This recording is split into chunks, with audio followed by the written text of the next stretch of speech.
Welcome to USA Global TV and Radio, where our mission is to provide education, entertainment, hope, and inspiration. USA Global TV and Radio connects you with experts and audiences all around the world every single day to help you succeed in business and to live a richer life.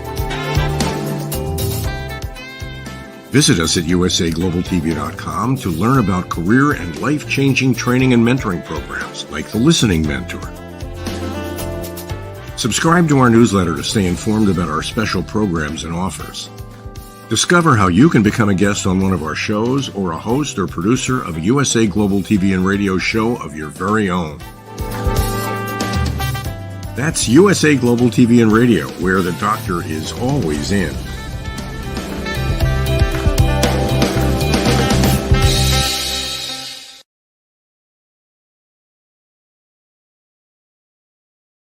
Hi, Reverend Laughlin here. We're on the Corner Bookstore today on the USA Global TV and Radio Network. And today I'm super honored to have an author who's written over 24 books and has both mastered the nonfiction and fiction end of our world. So with that, Mark Leslie, Canadian author, coach, speaker, please join us. Is it okay if I brought a friend? Absolutely. Awesome. York comes with me to a lot of places. We get all philosophical together sometimes. Alas, all three of us have the same hairstyle too, right? Yes, we do. Yeah. Okay, 20 years ago, you wrote a book, One Hand Screaming. Yeah. So as your first venture into contemporary horror, chilling tales, paranormal, psychological suspense, all those words that describe that genre. But you've done something, and 20 years later, you have upgraded, expanded, inserted new material. So tell us a little bit about why you did that and what it actually is. Yeah, of course. Started off in the early days of writing and publishing, and the going wisdom was you would write a story and you would send it to a magazine or a market or whatever. And the point was, and again, this was back in the typewriter days, so it was mailing manuscripts away. The email wasn't a thing. The internet was still 20, 30 years away. And you would build a name for yourself by selling your stories to markets. And as a horror writer, I started to sell stories. I sold my very first short story in 1992. And over the years, I amassed thousands of rejection slips, but I'd slowly started to get my work published in small press magazines. And that was that was to get to that next phase of getting an editor or an agent to pay attention to you for a book deal. Well, I was working in the book industry since 1992 as well. And I was so frustrated that I had dozens of stories published, but I didn't actually have anything in a book. Like the magazine was only available for a limited time period, maybe, for 1 month or 6 months or whatever. And then it was off the shelves. And so what I did is in 2004, I collected a bunch of my previously published stories and I put them together in this relatively thin volume. It was only 140 pages, called One Hand Screaming. And again, horror collection, single author, and very, very thin, as you can see. And I self-published it. So this was in 2004, before self-publishing was easy. This was a print-on-demand title. Ebooks weren't even an option for independent authors at the time, and made it available, just distributed through Ingram to make it available to bookstores, etc. And that was the very first book I published. And so, as the 20th anniversary of this, seminal work for me, the very first book I had out, and I have 35 books published since then, but that was such an important landmark. I wanted to do something special to celebrate the 20th anniversary. So why not release a revised version and include, some of the stories that I published in the last 20 years. So One Hand Screaming, 20 Haunting Years, which technically would be 40 haunting years because I started writing 40 years ago. 20 Haunting Years has all new content. So, it has the original 23 stories. It has an additional 26 stories and poems that have been published in the last 20 years, as well as 11 of them have never before been published anywhere. So they're unique. I commissioned original artwork. So there's some full-page spreads of original horrific artwork to head up each themed section of the book. all new introductions, kind of like a Rod Serling Twilight Zone, where he walks out and introduces the story in a couple lines, and expanded author notes. And the author notes are for readers who just want to know what inspired each of the stories, but writers potentially may even enjoy them because they could get a little insight into the backstory, where this was originally published, and what inspired the story. And so that one's way more than twice the size of the original. And I thought, I'm not just going to leave it at that. I'm not just going to do an expanded edition of the book. Revised cover. I did a Kickstarter for it, which I ran over the summer, where people could get access to additional bonus content that's not going to be available in the book. A faux leather bound, even further expanded edition that has additional material that's not in the regular trade edition.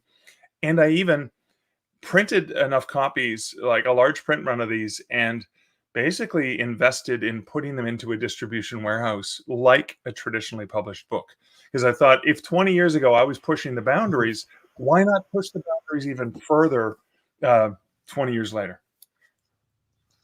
Okay, so you have this passion for dark humor and psychological, supernatural in that area, but you also happen to have a very highly developed skill for the nonfiction aspects of writing and publishing.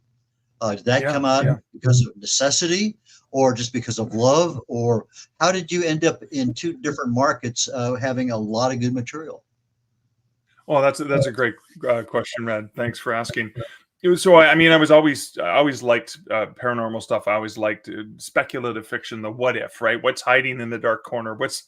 Is there a monster under the bed? What does it want from me? Besides to eat me alive.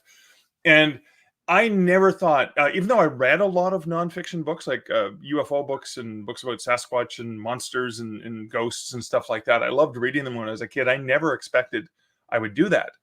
It wasn't until I think I was in Ottawa, Canada's the national city, the capital, and I was on a ghost walk, a Victorian garbed actor on the Hamilton or Ottawa ghost walks, and I was just so in awe of the storytelling that went into the ghost walks, because as they're relaying the stories about the various ghosts in downtown Ottawa, they are sharing historic stories, and this was the first time in my life that history came alive. And I always kind of thought of history as boring, perhaps because of the way that it was taught to me in school.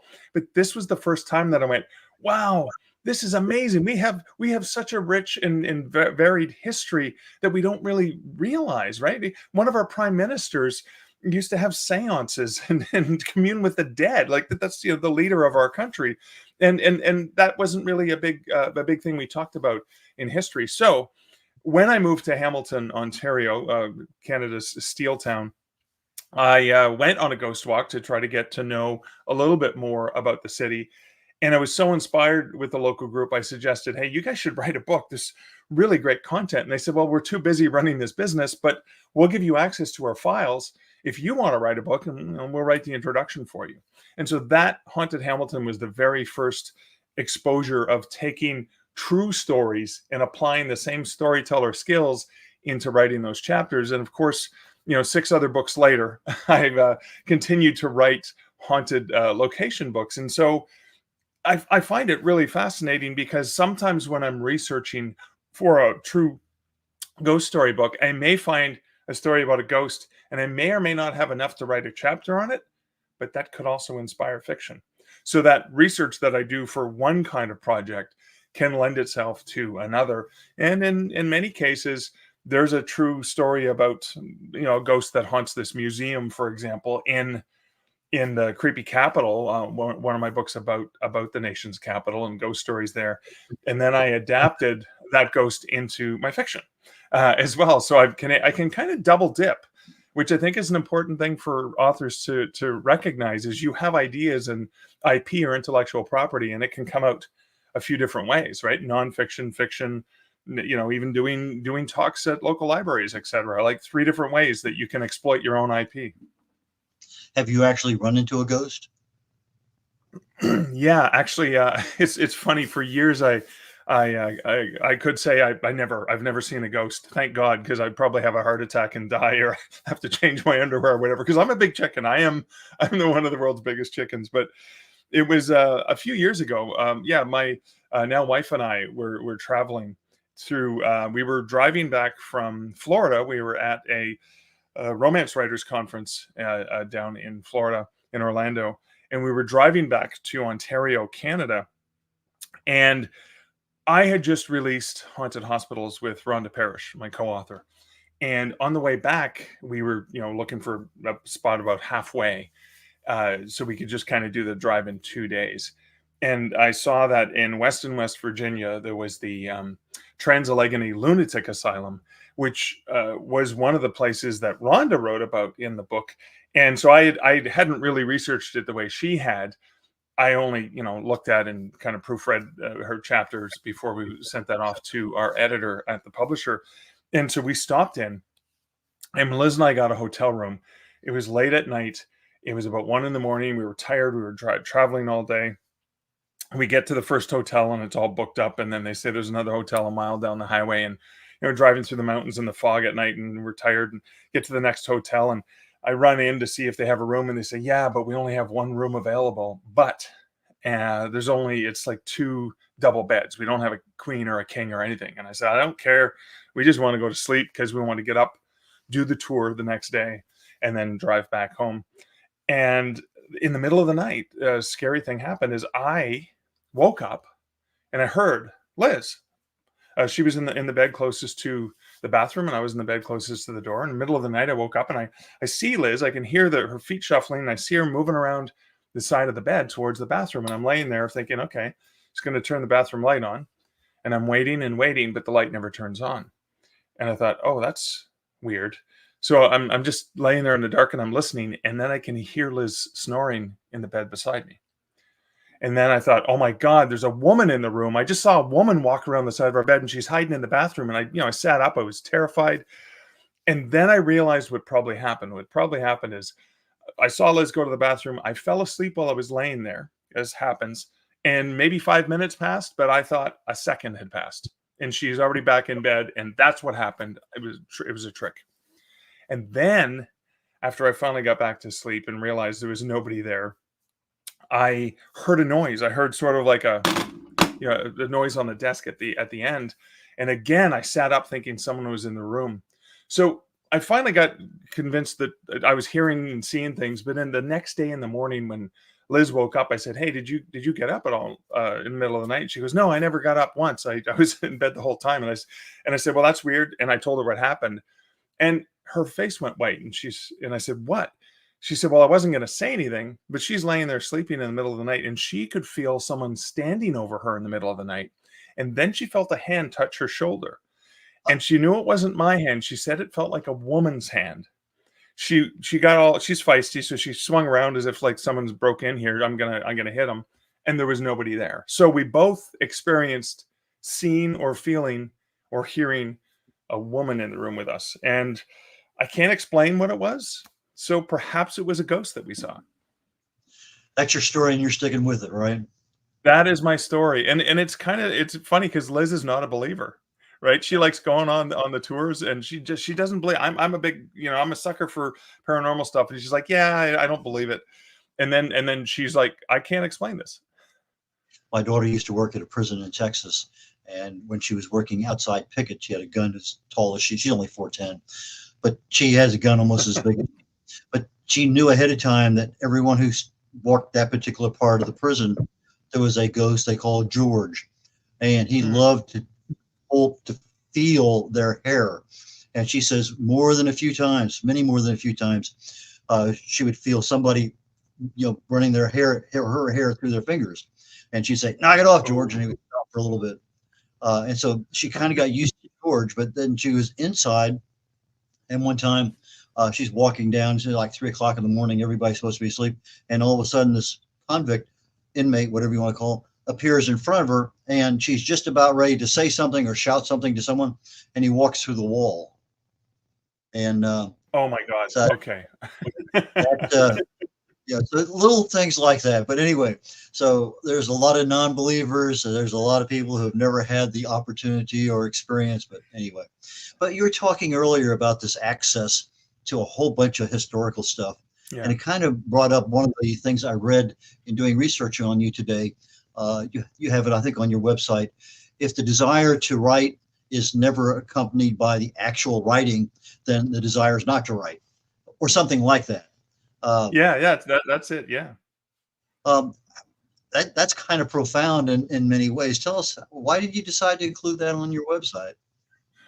I can't remember where I encountered it. It's a quote from Hugh Prather, and it's from his book Notes to Myself, which is kind of like memoir, journalish, uh, and it just stuck to me. If the desire to write is not accompanied by actual writing, then the desire is not to write. And this is something that happens to so many writers. Is so many writers have these great ideas, they have things they want to do, and then they end up not getting it done. And the reality is, we all have so many different things to deal with. We have so many different aspects of our lives that we have to prioritize. And I always remembered that if I want to actually be a published writer, if I want to actually have books out into the world, I actually have to. I have to bake the bread. I have to make the books. I have to put them into the world if I want to reap the benefits of it. And so that was a reminder to me that if I don't have button chair and fingers on keyboard, I'm not going to have a story to sell, or I'm not going to have a book to sell. And so that quote from Hugh Prather really spoke to me, because it really does come down to, I mean, and you can't edit a blank page, right? So even if that first draft is not good, it doesn't matter. The fact is that you're actually getting stuff. And if you don't get writing, then is it really important to you? And perhaps the desire is not to actually get any writing done. So, I mean, it speaks to me, and I've kept it on my writing space for a long time. Okay, so you're a writer, obviously an author. You've been involved with editing, you've been involved with marketing, publishing, and you're also kind of a coach and a speaker. It seems like you're Yeah. taking advantage of all the different things that an author should consider as potential options for getting credibility, income, speaking. I mean, Right. lots of things out there. We write a book, we don't tell anybody about it until we get done. Then all of a sudden we're hoping that we sell things. And then all of a sudden, 5 years later, well, I've sold 37 books. And then you wonder, Yeah. why don't people want my, because anyway, so take us back through your history of when you first started writing. What kind of challenges did you have, and how did you overcome some of these and become, let's say, a rung up on the ladder of success? Yeah, well, I'm glad you asked, because when I go back to where I grew up in mid northern Ontario, in a small town, we didn't even have a bookstore. It was an hour drive to get into the big city, which was only 90,000 people, where there were bookstores. And our library, which was attached to the public school, the only public school we had there, it closed down in the middle of the summer. So, right, for 2 months, you couldn't get to go to the library. So my access to reading and materials, especially in terms of research in or writers clubs or anything, was very, very limited. And so that's where I had to really step out and above and beyond just listening to the limitations of what I could do. So that was, when we went into Sudbury with my parents, I would get into the bookstores and I would pick up books like Writer's Market or Writer's Digest magazine, where there was lots of helpful tips for writers. I mean, the difference today is that a writer has access to the internet, and even if they don't have a computer at home, they can go to the library and they can access computers to get onto the internet and get access to so much information. So one of the first things I learned was, I mean, it was very limited what I could do. I could sell stories to magazines, I could get some money eventually for them, and get lots of rejections. Now, in the world we live in, there's so many choices and options. And one of the things I often tell writers that they should take advantage of is, remember, you're the creator, you're the generator of the IP and the ideas. You can sell work to publishers and magazines and markets. You can also release that content yourself, and you don't have to pick just one. You can do a little bit of everything. I have worked with, let's see, four or five different traditional publishers to sell my works through them. But I've also self-published a bunch of my stuff. And I've also done stuff like I mentioned in One Hand Screaming. I made money selling this story to a horror magazine. They gave me money. And then a year later, the license or the contract says that the reprint, the reprint rights are they're returned to me. They got first serial rights or first North American rights. And then I can I can sell that reprint to another market, or I can include it in a short story collection. Or if you want to test and you're curious about publishing direct to Amazon on Kindle Direct Publishing, or using a distributor like Draft to Digital to get your ebook out into the world, you can just publish a short story and test it out and see what it's like.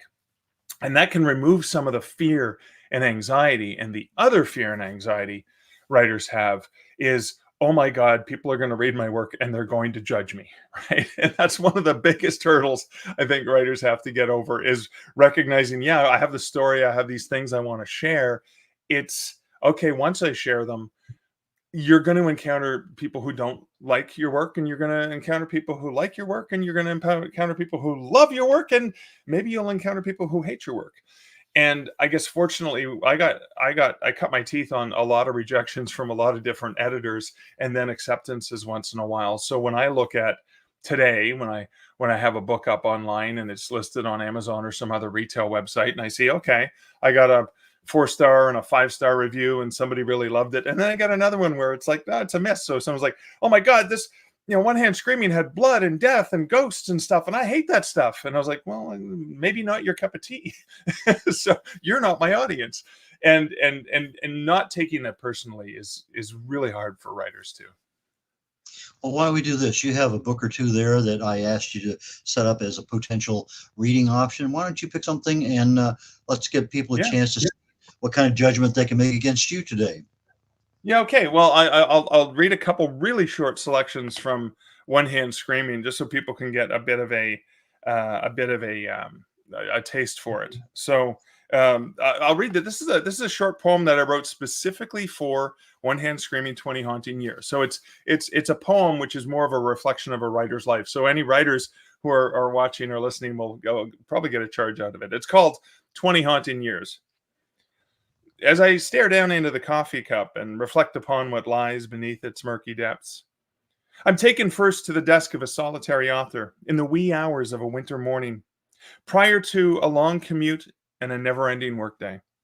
He's seeking refuge in an upstairs bedroom turned into what he calls his writer's den in the Hamilton home he owns. There's only a half hour left in his quest of desperately compiling a collection to prove that he is a real writer, before he must pack up and get on with his day. That vision of a 34-year-old author then blurs as the scene shifts to a lonely writer about a dozen years before, in an Ottawa room that is in a bedroom, office, entertainment center, and refuge, where he writes with an unflinching passion and the restless fantasies of earning a living off his words before he heads off to work one of 3 part-time jobs. My mind's eye rewinds from there to an even younger self less than a decade earlier. A teen sitting alone in his bedroom in a small town, the only world he has yet known. A small mid-northern Ontario village with nearby Sudbury seeming like a sprawling metropolis to his inexperienced soul. He is composing tales at a desk and on a typewriter, both inherited from his mother, in the house that was also his mother's childhood home. His visions and dreams are grand indeed as he hunts and pecks for just the right word to plant on the page. This skinny and frail young dreamer and schemer has no idea of the road ahead and what the universe has in store. His imagination is fierce, but it can't comprehend what adventures lie on the many paths he'll one day take. I compose this now, at a desk in an upstairs bedroom, turned into what I call both my den and my home office, but also consider an entertainment center and both a refuge and a broadcast studio. I reflect that 20 haunting years are like the surface of my now cooling coffee, merely the gateway into a writer's 40 years of fingers on keyboard, pen balanced in hand, and black ink blood spilled on pages too numerous to count. Interesting. Kind of a life summary combination there.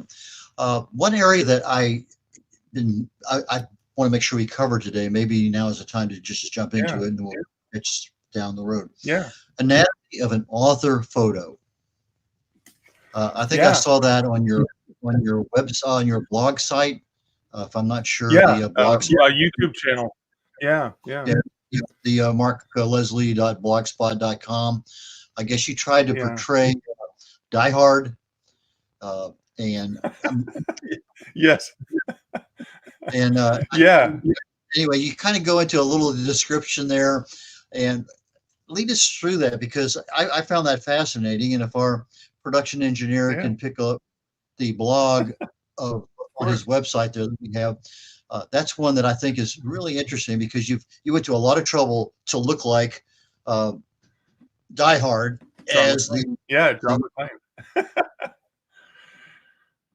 Yeah, so that was a fun one. So this was for, so I did some movie trivia books as well, not macabre stuff, and I did Planes, Trains, and Automobiles, and I also did, so Yippee Ki you know the rest. That was the name of the title of a book of trivia about Die Hard. And so what I wanted to do for it was, because on the author photo of the Planes, Trains, and Automobiles is I had a picture of me reading a book that Del Griffith is reading, the same cover of the book that I had, which was trivia. So I thought, I want the author photo to convey my passion for this movie, because the people who are reading this are into it. And so I thought, instead of a standard author photo, and author photos are all about branding, and it's really important. You'll notice I'm wearing skulls, and I've got the skull behind me in the books. That's all part of the author branding. And maybe they're bringing up the image right now of the author photo. Yeah, so this is the Planes, Trains, and Automobiles. So there's John Candy in the airport, and there's me trying to look similar to his character with the same book cover, and I kind of explain what that's all about. And so that was just cheeky, and it was fun, and the people who got the book loved it. And so, but with John McClane in Die Hard, the Bruce Willis character, I thought, all right, let's do something similar. And so what I did is I'm going to show this up really, really high. This is me in the white T-shirt that he's known for, which is splattered in blood. He even does have a skull tattoo on the one arm, which you see in just a few brief shots. Instead of Nakatomi Plaza exploding in the background, I have the CN Tower, a landmark in downtown Toronto, and I've got some little explosions on the roof. I even went and bought a BB gun that looked similar to the gun he's holding, and I have the same look on my face as well that he has on the movie covers, or the posters for the movie. And then the other element you may recognize from memes from Die Hard is there's the scene where he's looking out the window at the cop friend that he's about to make friends with, and he says, "Welcome to the party, pal," after he throws the dead body out to get his attention on the car. And that's the broken glass to represent that. So what I was trying to express, or trying to help other writers with, was saying, okay, it's kind of a funny picture. Haha, this guy's pretending to be John McClane. But I wanted to show them all of the effort and care and attention to detail that went into this author photo. Yes, it's good for a quick laugh, but there's so many elements that go into it. It's like, for example, when we opened up the broadcast, the image of me staring at York and being philosophical. There's lots of author photos of me out in the field posing with my full-size skeleton, or posing with Barnaby. And I think it's really important for authors to consider what is the promise you're making to the reader, and can you express that in the author photo. So with my author photos for my books about macabre things, it's going to be me looking spooky and scary and wearing clothes that are sort of appropriate for the genre, with skeletons, whatever. When it's a book of fun trivia about a movie, I'm going to maybe want to look like one of the actors, so you recognize this is going to be fun. You're going to get some laughs, and you're going to get some interesting information. And then even on the other hand, because I wear many hats, on my books for writers, Wide for the Win and An Author's Guide to Working with Libraries and Bookstores, it's a picture of me in a business blazer or sports coat with a button-down shirt, looking professional. So again, the idea is that I'm getting information about the business of writing and publishing from somebody who has 35 years in the industry, but this person's serious, and he's gonna convey the content, and now in a friendly manner, because I'm smiling. I'm not looking too serious in the picture, so I'm friendly, but I'm also professional. Whereas the skeleton guy, and the other thing too is, sometimes when somebody sees that author photo, they know whether or not it's for them, right? There's going to be people who see, me in a skeleton thing with one hand screaming in the blood, and that's my bloody eye on the cover. That is something they're going to say, no, not my cup of tea. I would rather have a nice historical romance or whatever it is. And so you're doing the potential reader a favor by properly positioning your author photo, and making sure that the author photo for any particular genre or book you're putting out lines up with your brand that way. Well, I'm part of that group that uses the same author photo for everything, but my books don't cross the same realm that yours do. But I understand. Yeah, but I mean, but we know what you look like, right? Like we can tell what you look like and stuff like that. But if you do bounce around, maybe it's just a different pose or a different look, right? But I thought it was really important because I'm reading your stuff on your blogs and things back and forth, trying to make this a good show today and bring things up. And that's kind of really neat. And I said that's something that most of us don't think about, but we should think about it. And that's why I wanted you to talk about why you did what you did, because that may apply to half a dozen of us that really have those interesting genres where we can, in fact, adapt our personal looks in our author photo to give credence to the book that we're writing. Yeah. Yeah. You also have a consulting business where you help authors. Is that true? Yeah. So what I do is, because I have all this experience in the industry, is if you go to markleslie.ca and you check under consulting, I work with authors. I'm actually a full-time writer and consultant. I don't actually do more than I do 20 hours a week as a consultant for Draft to Digital, which is a distributor of self-published books for authors. And they're a fine company. I love working with them, but all the rest of my time is dedicated to writing and just kind of working with coaching authors and helping them. So if you go to markleslie.ca and you look at the link for consulting, you'll see I'll do a 20-minute free one-on-one video session with any author who wants help. Because one of the things that frustrates me the most in our industry is there's so much information out there, but it's really hard to determine if this information is right for you, right? Like I may talk about the author brand at author photo, but that may not be right for you. So that's fine. Why waste your time with that, right?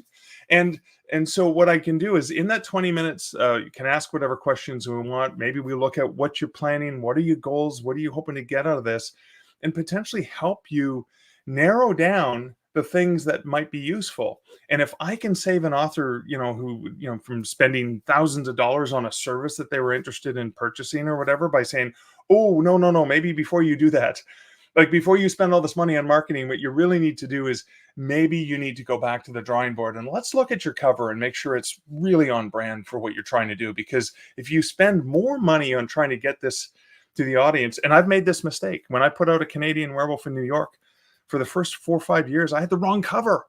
So all the marketing money I spent was putting it in front of the wrong audience. How frustrating can that be? So that's why I want to offer the free consulting. I can't afford to do more than 20 minutes because guys got to eat too. But if you like what we can do in 20 minutes, then there's the option of booking a longer term. And it's $149 to do a one-on-one hour long. I have had some clients who wanted to do more long-term stuff. And so if it's a long-term stuff, first we do a 20-minute chat. We kind of get to know each other and see if this is going to work out well, like you should do with anyone you work with, like an editor or something like that. And then we look at a long-term plan and say, okay, so we're going to meet every 2 weeks for an hour. We're going to get here. And that's kind of a thing that I think we can work out. And then we look at, well, what would that actually be for this longer term project rather than charging you an hourly rate, which is a little bit more expensive. So you're sort of an accountability partner, so to speak, with regard to, here's what we should be doing. You get back to me in a couple of weeks. Let's make sure you actually got that done. And then I can understand that part makes a lot of sense to me with regard to a longer term commitment, because sometimes you can answer a question. Okay, I got it done. And then all of a sudden, I need somebody to hold my hand just a little bit longer, not much, just a little bit. Yeah. So one of the mistakes I think, and again, you can add in there, is that we write our books as authors. We get the covers done, we get the publishing done, and then we start to think about the marketing. And in reality, when I have a new client and we go through a competitor analysis of what's out there, who's done what, et cetera, then I start saying, well, you need to start getting some of your material out there in the world. What could you suggest to new authors with regard to when they should start marketing, what they should market, where, et cetera, so that it helps them when their book is actually published? So I really think an author needs to understand right from the beginning when they go to write a book, when they go to produce the book. And so if you're halfway through it or it's finished or whatever, before you start thinking marketing, let's step back and look at who this book is going to benefit. Who is this book for? With a nonfiction book on like how to tie your shoes, well, it's for people who want to learn how to tie their shoes. Okay, that's one aspect of it. But how am I going to approach tying shoes? Is my tying shoes going to be fun and frivolous? Is my tying shoes going to be a long, in-depth academic look at how to, the history of tying shoes and how to, perfect 50 different techniques? Or is it going to be a quick, fast, let's get in and get out because I'm busy and I want to tie my shoes? Because the reason I want to tie my shoes is I really want to be a good runner.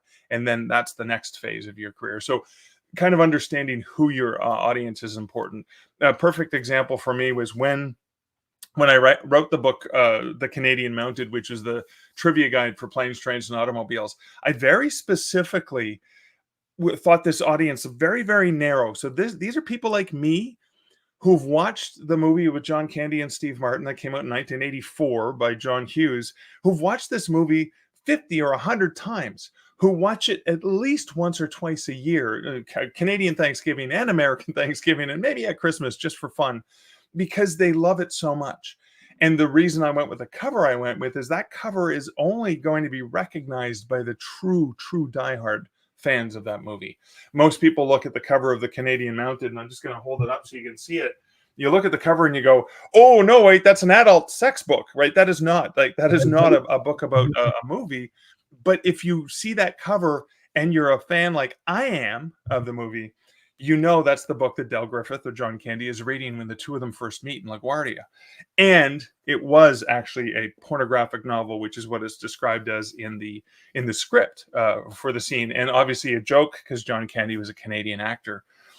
So me understanding the target audience, that this is not for everyone and that a lot of people are going to misunderstand it, was a calculated risk I took because I thought I only want it to be read by my core audience. And ironically, thinking about maybe there's a dozen people or 25 people in the world like me is weird because I've sold close to 4,000 copies of that book by narrowing in on the tightest audience I could think of, not thinking big. We're almost at the end of the show, and I promise you some time to talk about how do people get in touch with you, how do they buy your books, anything going on. I know last night you said you had a beer and a book opening, so let's talk about how do people get in touch with you, and I'll give you the last minute or so here by yourself. Yeah, thank you so much. So people, you can get in touch with me, markleslie.ca. If you Google Mark Leslie author, you'll find me on all the various social media platforms. I love to connect with people. If you have questions or whatever, you can even message me. We can do a consult. I just released One Hand Screaming the entire month of October because people are more like me when they're celebrating Halloween. And last night we launched the book and the beer together. So we launched One Hand Screaming, and Counterpoint Brewing in Kitchener, Ontario launched a hoppy IPA beer with a single Citra hop that was pretty bitter and tough, and it's called One Hop Screaming. And that was just one of the things I wanted to do because working with a local business, supporting a local business, and the local business supporting me is the most amazing kind of collaboration. Because ultimately, books and reading and publishing and authors and readers, it's all about collaborating, and all we're looking for is something to connect one another with, whether it's a story, whether it's your book, or whether it's a really fine craft IPA beer that you can connect with others. That's really what writing and publishing is all about. And so that's why we had this really amazing event with so many great bookish people and beerish people all hanging out together and just celebrating the evening. So yeah, markleslie.ca. And I know if you're in Canada, I don't think they ship across the border, but anyone watching from Canada, you can order the beer online, and Graham over at Counterpoint Brewing will ship that to you. But I'm afraid for cross borders, it's not going to happen. But thank you so much for the opportunity, Red. So for the audio audience that may be following us, it's Mark, M-A-R-K, Leslie, Leslie.ca. .com.ca. So MARKLESLIE.ca. So with that, I'm going to go ahead and conclude today. Mark, thank you so very much. I really enjoyed particularly like we get together periodically, and I really enjoy your sense of humor and the value you add to the audience. So thank you so very much today, Mark. In just about 20 minutes, maybe a little less, I'm going to have a guy on here who is the #1 sales trainer and speaker in the world, has been for the last 4 years. Guy, I believe his last name is Pici, P-I-C-I. I'll find out how to pronounce it here shortly. But Joe is going to be joining us, and we're going to talk about a number of things with regard to sales and how do you actually get that customer that you want to buy your material. So with that, Red O'Loughlin on the Corner Bookstore on the USA Global TV and Radio Network, signing off for today, and look forward to seeing you here in the near future with another author, and we can just go anywhere we need to go. But with that, thank you very much. USA Global TV and Radio Network. Bye now.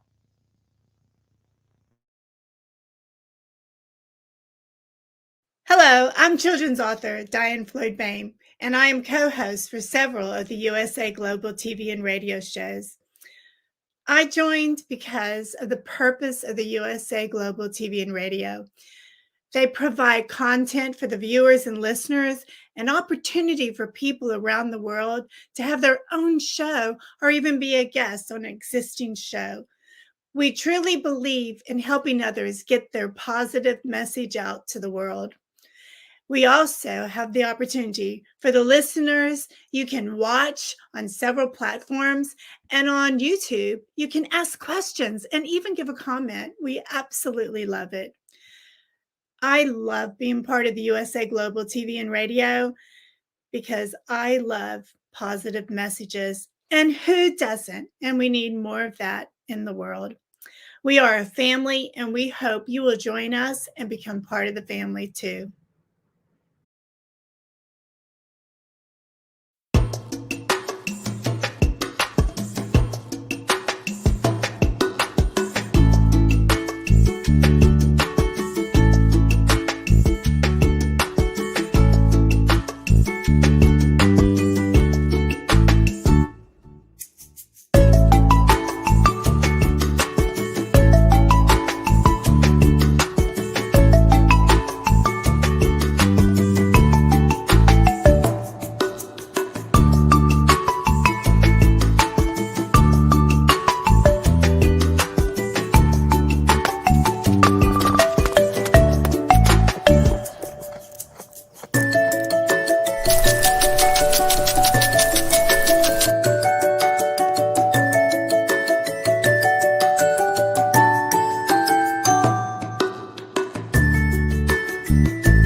Hello everyone, I'm Simon MacDonald. I live in the West Highlands of Scotland, a very beautiful part of the world. Seems a long way from the USA Global TV station.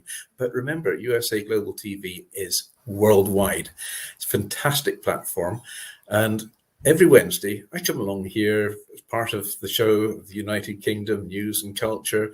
And it's just like a family reunion each time.